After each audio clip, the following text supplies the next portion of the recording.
That was a nice session. Thank you so much for that, sharing that. It's nice to be with you folks today, and I think I have a PowerPoint, and that's going to help guide me because I have a terrible memory, one of the challenges. I've been asked, originally I was asked a couple of months ago to speak on regrets, and I thought, oof. So I asked if I could do it more like, things that people might change. And then maybe a little bit of a kind of hopefulness on that side. And they said that I could do that, and that's great. Oh, it's behind me. Here I am looking at the screen back there. I spoke here last week in this church, and then I speak tomorrow, and my PowerPoint's usually up there. And this is what happens when you have someone like me who's not that clever do things like this. So I want to speak on faith and reflection and wishes, kind of during that kind of end of life time frame. And when I think about that, I think about lots of things. I've had the privilege of doing all sorts of weird things. I have kind of two parallel tracks in my life. I work in higher education and small businesses on one side, and then I work in ministry, in Christian ministry in my context on the other. And they interact more than I ever thought they would in some wonderful and lovely ways. But over that time, I've had lots of time to get to know people. And lots of funerals, lots of weddings. I have a wedding coming up in just a couple of weeks, and I have to confess to you, they're my least favorite thing to do.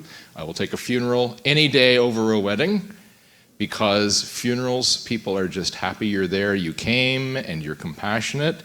And weddings, everybody wants everything, and it drives me absolutely up the wall. So this is my last wedding. I've already warned everybody, no more after this one, so don't ask. Yeah, it is interesting. When we look at kind of end of life, there's lots of things that go on, and I was kind of chuckling to myself, although I have a very strange sense of humor. I shouldn't probably be chuckling thinking about the end of life celebration, but a celebration of life, because there's nothing funny about that. But I had my first one in my family just about a month ago with my father. And so I actually was asked to do this celebration of life for my dad. And I'm not a very exciting person. I mean, this is about as excited as I get. And this was a Cape Breton, hometown, held in the town hall celebration of life. And I was asked first I was asked to say some prayers. And I thought, great. Then I was asked to share a few words. And then as it came down, I realized there's nobody else doing anything except me, and they want kind of basically a funeral service without a funeral service, and then followed by 3 hours of people playing music. And it was lovely. It was hilarious. It was sad. It was a really cathartic experience for the family, and so I just had such a great appreciation for the kind of the non-traditional ways that some of us are looking at some of these things.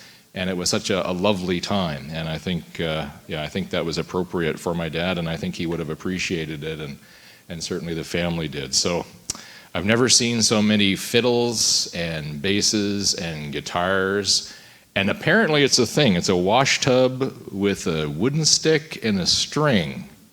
And that's an instrument, apparently. And there was one of them there, and it was lovely. It was nice. As I was thinking about kind of the end of life, and I did go through this kind of with my dad as you kind of, prepare to wind down, kind of those regrets. But I want to use a different word today. I don't want us to use regrets. I want us to use mulligan. So a mulligan, if you were a golf person, and trust me, I'm not a golf person, and my son is a golf person, and he took me out a couple of times. And I went out with him and another fellow who's a great golf person, and that was the last time I got invited out to golf. And that was all right. That was all right. But a mulligan is essentially a do-over.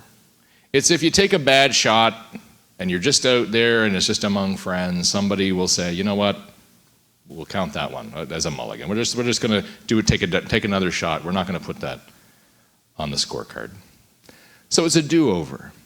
And I love this because there was an author, there was a book, and he was writing this book, and he was talking about people who were aging, and as they aged, the regrets that they might have. But he said, and I thought it was such a profound thing, that regrets was too strong a word, and so he chose mulligan. If you could do something differently, what would you do? And that's, I think, a really important thing to do. And so I'm going to describe some of the thinking at the back. Thank you for that. They put it up there for me. That's lovely. I'm thinking when you think back on your life, those kind of, what would you do differently? And so I would describe them, and many of you have gone through this. You're working with people, you're serving people, they're in your families, they're certainly in your sphere of care, and we heard that wonderful talking about, this walking alongside people at the end, and that's what hospice does, at its best. And so it's this sense of, what would you do differently? And so they're wishes, but not necessarily, I wish I could, whatever, fly a plane, but wishes of, I wish I did something differently, those kind of wishes. And so as I would describe them, I would say that they're a little bit like mourning the loss of potential. When you think of what people wish for in the end, they're really thinking about, okay, what could have been, right? So it may not be a regret, that might be too strong a word, and I think it is, but it's certainly, what would I have done differently? What could my life, have looked like if it was different? And so that concept of do-over, I think, is a really wonderful one as you help people frame it. And it's been helpful for me to look at my life and to try and get ahead of some of those things that we might regret. And so when we think about that end of life, we want to think about some mulligans. What would we do differently? And the people that you're serving, most importantly, what are kind of the common ones? And you've experienced this, and I'm sure if you haven't, you will. And so we're going to look at some of the kind of the most common. And so I've just kind of put together just a little list of the most common mulligans. What would people do differently? The first one is probably one we've heard. I wouldn't have worked so hard. Now, it's not a regret in the sense of, that they felt bad that they, did an honest day's work, or that they, had a meaningful career. That's not that at all. As a matter of fact, work is intrinsically tied to who we are, the sense of purpose, whether it's work in the home, or work in the neighborhood, or work in the community, or work in wherever we work, whether it's paid or volunteer, the sense of work, of doing something, it gives us some sense of pride and worth and value, and those are good things. But like everything else that's good for you, it can also be bad for you, right? So red meat is good for you. Too much red meat is bad for you. My daughter would disagree. She's a vegetarian. She's probably the smart one in fairness, but. So it's that sense of balance. I wish I didn't work too hard. When people are kind of looking at their life, they're really saying, it's not that they might regret what they did for a living, although some people do, but it's not necessarily that. It's what could they have done if they weren't working all the time? What could they have done differently? What hobbies could they have enjoyed? What could they have spent time doing that they would have, really loved doing? Who could they have spent time with? That's a big one. And so it's that sense of, what did I sacrifice? And I'll never know. What did I sacrifice working so much? And it's that kind of a sense of, I wish I didn't work so hard. And that's an important one to help people work through, because of course with any of these, we always want to point them to the positives, and that doesn't mean not hearing what they're saying or being overly optimistic or that doesn't mean that at all. You have to let people process. It's really important for people to process. They need to grieve, and they need to experience the loss. They also need to see that, okay, well, there are other sides of that. What did you do? While you might have accomplished something wonderful. And bless your heart. Look at you. Thank you. Wow, you people are really nice. No, well, it's not much of a train to begin with, and so I do appreciate that. And, well, that's pretty good service. See, look at that. That's good. I'm talking on servant leadership this week in another context, so I'm going to use this as an example now. So I'm just going to let you know. It's that sense of, what could we have done if we didn't spend all of our time working? If I hadn't spent all my time doing that, what else could I have done? So again, mourning that loss of potential, and that's a really important one for people to think about. The next one is, I wish I had taken better care of myself. This is one I realized really strongly with my dad. My dad was a hard worker. He did what needed doing. That's just kind of how he was, and I always admired that about him, and that's a wonderful way to be. But sometimes you do it at the expense of looking after yourself, right? He was a truck driver for much of his life, and so, it's hard to get good home-cooked meals and do exercise and do all of those things when you're out and about doing that. And so for him, it was that, how do we look after ourselves? There we go. How do we look after ourselves and take good care of ourselves? And that's a challenge for us. And so as people, particularly as their health is now failing, and maybe it's connected to some of that, and so there maybe are feelings of guilt associated with it, or feelings of, boy, if I had done this differently, maybe I could have, been here a little longer, and so we need to kind of help them process that and connect them with people who can. But sometimes it's just a matter of they're not connected at all, and they would have just had a better quality of life, and they're mourning, okay, well, it would have been the same number of years, but it would have been a better quality of those years. And how do we do that? And it's a real challenging thing. And of course, reminding them that, things just happen in life, and often it's not through fault of our own. It's that we live in a world where people get sick and things go wrong at a genetic level or a cellular level, and while you may have done all of these things, it may not have been different. And so helping people not blame themselves or blame situations or sit in that too long, it's really important. But most people want to have taken better care of themselves. My family has a lot of dietary issues. It's really weird. And when my daughter came home, so we can't eat, most of us at home can't eat gluten. And if you're wondering what gluten is, it's the thing that makes food delicious. And we can't eat any of that, and so we can't do that. And then my daughter came home in grade 8 because one of her teachers had shown a video about how sausage and meat products were made. And I thought, I used to think that teacher was fantastic, and then I think I've cursed them every day since, but I'm only kidding. But I thought, if we can't eat flour products and now we can't eat meat, what are we going to eat? So, it's like apples and cheese or something, ice cubes maybe, I don't know. But as you eliminate the things that aren't good for you, you do feel better. And so that kind of, we want to try and get ahead of those things and encouraging people to do that. But people who maybe they haven't taken care of themselves, they're going to have this intense sense of guilt. And boy, I could have done something different. And then they have guilt for other people because now it's impacted other people, their illness and loss of time and all of those things. And so helping them kind of just unpack some of that and be okay with it. That you can't go back. The best time to plant a tree was 30 years ago, and the second best is today, right?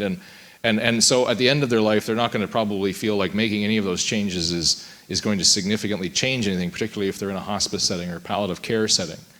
But just letting them realize that it's okay where you are and who you are, and that's fine. We all have things we would have done differently. They wish they would have taken more risks. When you think of the people that you're serving, often they wish they would have been taking more risks. It's statistically proven that we often regret less the things that we've done than the things we didn't do, right? Now that's good news because a lot of us have done some pretty stupid things. But the good news is we could have done more stupid things and we're regretting those. And so that's helping them to understand that, again, that unrealized potential, that's really where they're sitting. What does that mean? What could I have done? I took a job and I looked after my family for 40 years and I wished I would have done this thing over here. And I did this and it was really safe, but I wished I had done this. And that's fine. And helping them to think about some of the things. What could have been different? There's a value in that. What would you do? And you have this fantastic wish program at hospice. And so what would you have done? And what would you have done differently? And what would be some of the risks you would take? And maybe they're reasonable given their situation, and maybe they were, okay, maybe not now, but there's some other version of that. And so it's that lost potential again, that sense of what would I have done differently, and getting outside of our comfort zones. People grow outside of their comfort zones. And when you're in kind of a rut, so to speak, it gets very tiring day after day to do the same thing. And yet there are people who have done that, and they put food on the table, and they've provided for people, and their steadfastness should be celebrated. And so helping them helping them to find out, okay, you know what, you didn't take these risks, but look at all the things you did do. And here's what it is. Again, not diminishing and not downplaying and not misunderstanding the significance, but just that sense of what did we do and how wonderful it is.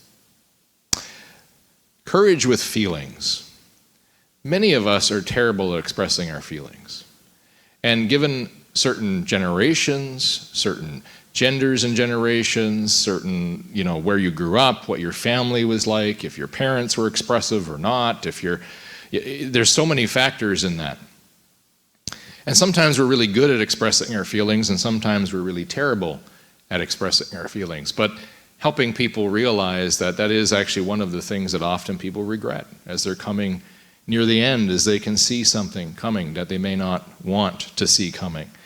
It's that they wish they would have had the courage to express their feelings. And I've used that word courage intentionally, because expressing feelings is hard, right? Nobody wants to admit their weaknesses. And so you have this person who is probably in the most vulnerable state they've been in, right? They're already vulnerable right now. They know that something they can't control is coming. They know that people are looking after them and they don't necessarily want to be looked after because maybe they've been the caregiver or the provider or whatever it is. And it does take courage to express feelings. And it's not that they're uncourageous people.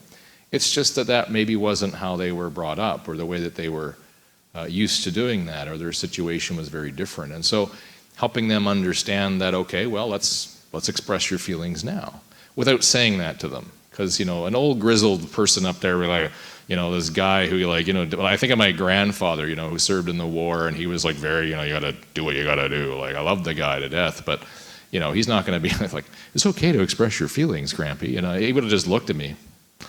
So you have to do it in a way that's appropriate, right?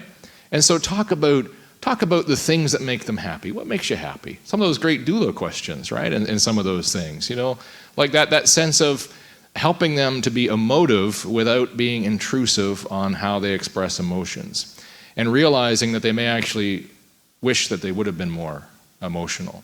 And so helping them to do that in a safe way. What makes you happy? What brings you joy? When you look at your family, what are you the most proud of? When you think about, whatever, fill in the blank, how does that make you feel? But doing that in a way that is respectful and helpful. It's very important for them. Wishing they had stayed in touch with their friends more.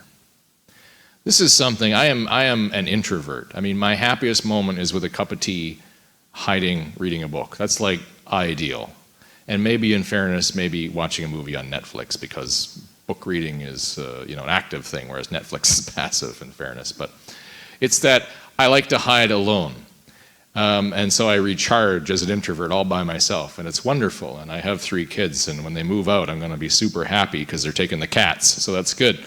But it's interesting when you think about that sense of spending time with friends. Even an introvert such as me, over the past 2 years, I couldn't figure out what was going on with me, and then I realized I was missing people. Think about the last 2 years, just in our culture. We've become very disconnected as a culture. We've become very disconnected in our families. We haven't necessarily been able to gather how we want it to, or even just going in places, with people around, even if we're not talking to them. We haven't been able to do that. And on a family, personal level, that's really hard. Now think of having done that over a whole lifetime. That is a big weight to carry. And that's something that a lot of people want to do over for. They really wish they would have spent more time talking to their friends and connecting with their family and just being around and having those meaningful times, even if you're not doing anything, but just sitting there while people are chatting and enjoying that. And I never understood this until I had kids, but my grandfather, I used to laugh as a kid. We'd all go visit, and then he'd get up and he'd go and he'd have a nap. And I thought, what a strange thing. And as I get older, I'm like, number one, naps, yes, big fan. But I didn't understand until, because my kids are all older now, and so they're out working and they're not home. I mean, they're all, essentially adults. But yet there's something absolutely satisfying when they're all in the house, under the same roof, where they're at, they're safe. And I'm like, my favorite thing to do is just go sit by myself and listen. And I'm like, oh my goodness, I've become my grandfather, and I can't wait till I go have naps. That's very exciting. But But I understand that, right? There's something satisfying about being around people and letting them have that natural interaction and then being like that. And so people who have missed that their life, maybe because they were working, maybe because they had to travel, maybe because of whatever, they didn't feel that they could express their emotions enough to do that and say, hey, you know, I just want to have a coffee with you because that's not what you do, or that wasn't a way that they could have done something. And so helping them to understand that that connectivity with people is really important. And so in those final months or wherever they're at in their journey, helping them to reconnect and build those meaningful connections is a really important thing and a really wonderful thing to do. And so that's something that you can do, right? It doesn't have to be onerous and this kind of big, big deal. It can be just very simple about bringing people back and connecting them and just sitting there and people feeling awkward because of the situation and understanding that awkwardness and preparing people for that awkwardness. But just oftentimes, as you already know, what you do is often a ministry of presence, right? Some of the things, the best thing you do is just being there.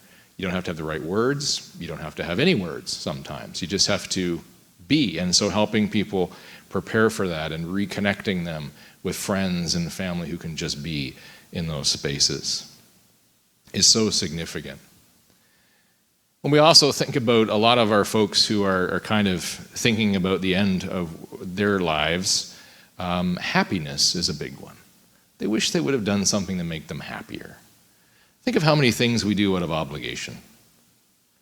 Sometimes we spend years doing things because they need doing. And there's nothing wrong with that. I mean, sometimes we have family situations or obligations, and there are things we need to do. I doubt many of us enjoy doing dishes, and yet the dishes need to be done, right? And so there are things we need to do, and yet we can find some happiness and joy along the way.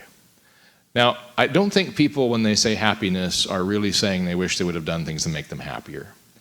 I think what people are saying is they wish they would have done things to bring more joy. Because happiness is an emotion. It's fleeting, right?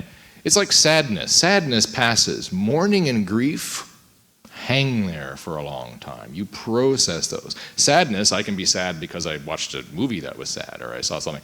Happiness, I can be happy because somebody, gives me something, whatever, here's some candy. That's happiness, but I can also not be happy because all of a sudden I have a bad day at work. Well, I'm not happy anymore. So happiness is a very fleeting thing and can change daily and hourly. But joy is something that stays, it sticks, it hangs around, it's something. And so I don't think people are necessarily saying they want it to be happier, although I think that's an appropriate way to express it. But I think what people are really saying is they want it to have done something that brought them more joy. That thing that sticks, that thing that stays, that thing that doesn't change as much as happiness. And you can have a lot of difficulty and still be joyful, but it's very hard to have difficulty and be happy. And that's an important way of framing it because as you think about people at their end of life, it's unlikely that most days they're going to be happy, right? There's not a lot of things that can bring them happiness. Sometimes simple things can, but there are things that as people approach end of life can bring them joy, that can bring them some sense of purpose and meaning and something that outlasts happiness. And so for helping people understand that is really important. And so as people mourn the loss of happiness, that they wish they would have taken a different job and done something that they'd be happy at. They wish they would have, done something different with their kids and just been happier. Or they would have wore fancier clothes or whatever makes people happy, right? That's what they want to do. And really what they're talking about is that they wish they just would have been more free and more joyful. And helping people identify that, and you're in a wonderful position to do that, is you can actually. It's actually, of all of the things that people want to have a do-over, helping people bring joy back into life is actually one of the things you have the best opportunity to do. You can do that through the WISH program. You can do that through just meaningful conversations and connectivity. You can do that through pointing them to something beyond themselves. You can help people rediscover a sense of joy. And that's a very powerful thing to do. And so they wish they would have been happier. They wish they would have been more joyful. A lot of people wish they would have discovered their sense of purpose earlier. It's a real shame to live a purposeless life. It doesn't mean it's a wasted life, But it does mean that I genuinely believe all of us are created to have some innate sense of purpose, right? That we have this sense of, this is who I am as a human being fundamentally. This is what I am as a person. This is what I am supposed to do in my life. This is how I connect and see the world. And a lot of people wish they had found that, because they don't. They just kind of move from thing to thing to thing. When I think about the last 2 years, particularly in my field working in university and with students, we just put out fires for the last 2 years. You know, we never knew what the next public health guideline was going to be. We never knew if classes were going to be online or not. And churches have gone through the very similar to that. Your workplaces have gone through similar to that. You know, our hospital and hospice settings have gone through that. You never quite knew what was going to be the next day. It's just been firefighting the whole time. And that means that you kind of move from thing to thing to thing to thing. And now that we're moving out of this, it's very interesting to see people bounce back a little, because now we're starting to plan. We're starting to think longer term. We're starting to figure out, okay, what do we need to do next year? And we're not panicking about, okay, well, we're going to have to do this and this and this, because it's bringing back some purpose. We're rethinking about, what does it mean to be whatever, an employee? What does it mean to be in our workplaces? What does it mean to be good neighbors? What does it mean to be whatever? And so we're bringing some sense of purpose back. And in our lives, it's much more personal than that. That a person who worked, 30 years to provide food on the table may not have actually found purpose in that, but they just did it because they needed doing. And so helping people rediscover purpose in their final moments is really important. And we've been hearing a lot about that. And so how do you do that? How do you reconnect them, And so that sense of purpose, and we look at kind of maybe a sense of other, whether that's reconnecting them in a faith sense, whatever their faith tradition may be, whether it's reconnecting them back again with people and friends and those people who bring purpose to our lives, and then maybe helping them find maybe even those final moments, what is a purpose that I can do now, or what is that thing that I wished I had done, and can I do some version of that now? Maybe that purpose is simply investing in the next generation of people. Well, they can do that. Or maybe it's simply encouraging other people, or it's, whatever it is. There's this profound sense of purpose, I think, that comes along, and people really need to understand that. The sooner the better, but again, we're working with people who are approaching, and that's when you reflect. Sadly, the only time we think about these things is when we get sick, right? When we get sick, or when there's some kind of a challenge that comes up, and all of a sudden we become very introspective and very reflective. And so helping people to navigate that well is really important. And then they wish they'd been a better partner or parent, or son or daughter, or whatever, fill in the blank. They wish they'd been essentially a better person to whoever their significant people are.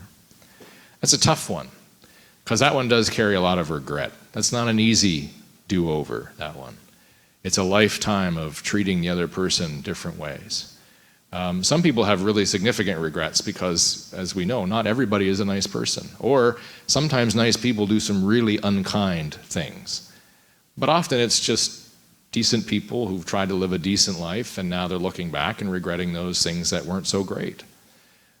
But all of those things, we can help that person find some forgiveness, some compassion, understanding. People, I think, are very understanding as people approach the end of their life. They realize that there's this natural tendency and a good tendency to kind of reconnect with people, to evaluate the things they've done. They review the unkindnesses. There's a lot of remorse that comes along with it. And in some ways, a genuineness that comes along with that. Because so many times people are very reluctant to forgive people because they don't think it's genuine, or they don't think they're going to change.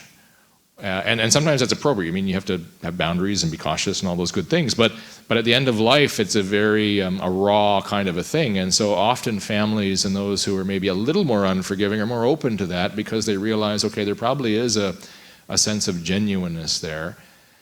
Now there can be some other dynamics at work that are all sorts of terrible things, and that's why good counselors and all those other things are important. But helping people understand that it's okay to connect, and it's okay to look back, and it's okay to forgive, and it's okay to seek forgiveness, and it's okay to do all of those things that are really important, and helping them to be that. In essence, they're really looking at what we said before. It's that sense of the loss of potential. They're mourning what could have been, and they're wondering what would have been if they had done something differently. And that's a very challenging place to be. But the good news is, of course, is that all of us could say that. So you already know often what they're thinking about. Right now, if I were to ask you, and I'm not going to do that, but if I were to ask you what things that you regret, what things you would do over, you have a list. They might take a moment. Some things pop right to mind. Other things might take a moment. So you already understand where they're at. But you just have to kind of compound that with the finality of where they're at. And it's a very different space. But that mourning the loss of potential is a really important thing for them. And it's an important thing for us. And so helping them understand that we don't need to mourn the loss of potential and just stop there. But that's a starting point. It's an important starting point. But then you also want to say, okay, well, what was the potential I did achieve? And what are the good things? And what are the kind things? And what are the ways I did connect? And what are the ways I did spend my time? And what joy did I actually bring in my life and the lives of other people? And then helping them to do that and connect that and celebrate those things in their final moment. So they move from kind of this mourning the loss of potential to maybe actually understanding it, grieving it, understanding it, and then actually saying, okay, well, I did live a life of purpose and potential and meaning, and that's very important. And so they don't get hung up on these kind of regrets and do-overs. There's also the other part, and of course, we're all speaking from our own experiences and traditions, and that's always good and it's always bad because we all have different experiences and traditions, and that's a good thing, and I think it's nice that we celebrate it in our conferences like this. And so it's helpful for people to connect people with some sense of meaning. We talked about that sense of purpose, that people need to understand something other, something important, and that's often people, that sense of other. And so in this sense, we want to think about how do we help people find something a little beyond themselves. And it's that search for meaning. It's that sense of purpose as people are purposeless. This is an interesting article on death and grieving, and it was talking about the search for meaning as one of the primary motivators that keeps us going.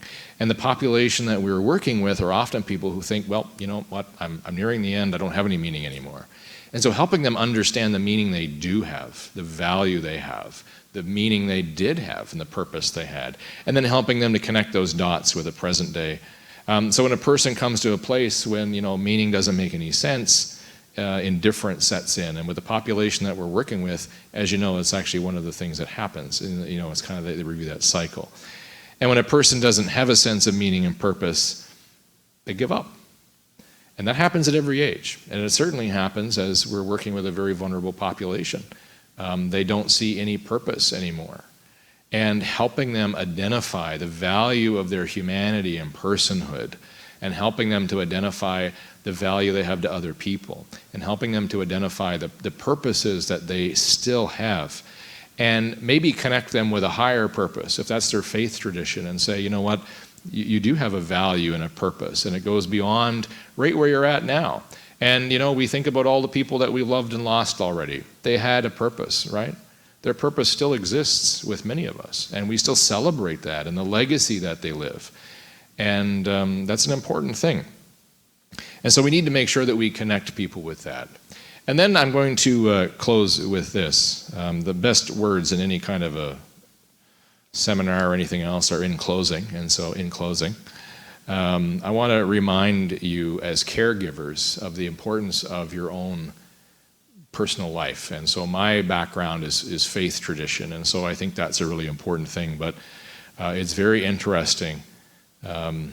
A while ago, and this is a little outdated, but the recent stats actually show the same thing, that caregivers, and it applies actually to people as they're approaching the end of life, who feel more closely connected with their faith tradition, they handle things better. And I don't think that's surprising. I mean, there's interesting research out there that people who pray, for instance, actually heal quicker and respond to medicines better and those types of things. And so That's an ongoing reality. And so it's important to help connect people back, but also to remember as people who are helping people grant wishes, right? You're helping people look after themselves, and you're helping people have dignity and respect and love, and you're helping people think about their mulligans and their do-overs. You also have to think about yourself, and you have to have care and compassion for yourself. And I know that many of us have spoken on that over the years, and it's such an important thing. And so as you do that, and as you serve other people, be encouraged that those things that the people are dealing with, that list of mulligans, that list of do-overs, they're things you already relate to. You know, so often I think people are afraid at funerals, like nobody knows what to say, right? That's kind of what people say. And there's truth to that. Nobody does know. But you actually understand what people are going through. You may not have gone through it the same way. You may not respond the same way. But if you think about it, and if you are open to it, you understand some of those end-of-life regrets. You think about some of those wishes people had. You probably have some yourself. And that level of connectivity and making sure that you're looking after yourself and bringing that value and dignity that you have and helping them to identify that, it's a really important thing. And so that's our thinking for today, and we want to encourage you with that. And so thank you for your attentiveness. You are always a lovely group. The hospice movement and our group in particular, you do a tremendous amount of work, and we're so grateful for all that you do. So thank you so much. Thank you.